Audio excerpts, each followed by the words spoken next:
Aujourd'hui, je vous emmène sur mon bateau imaginaire, direction l'hôtel du département de la Seine-Maritime.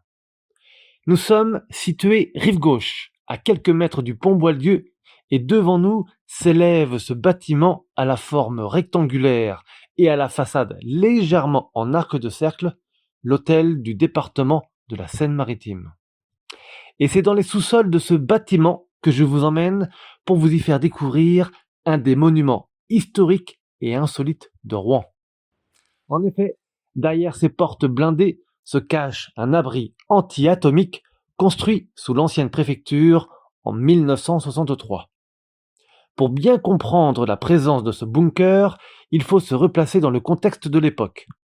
En 1963, nous sommes en pleine guerre froide entre les États-Unis et l'Union soviétique. Les tensions au niveau mondial sont palpables et c'est la course à l'armement dans les deux camps. Afin de se prémunir contre une attaque nucléaire, les services de l'État et le préfet de Seine-Maritime ont eu l'idée de construire cet abri anti-atomique. Ce bunker de 690 mètres carrés, destiné au préfet et à ses équipes, pouvait recevoir jusqu'à 250 personnes dans une grande salle de commandement et des dortoirs avaient été pensés. L'espace est très rudimentaire.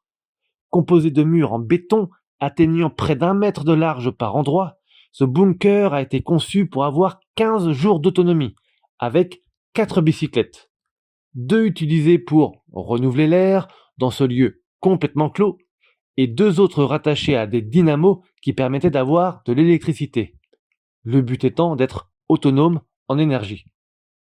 Ce lieu insolite rouennais est rarement visitable, alors profitez des prochaines journées du patrimoine qui ont lieu le temps d'un week-end en septembre pour vivre une expérience atypique.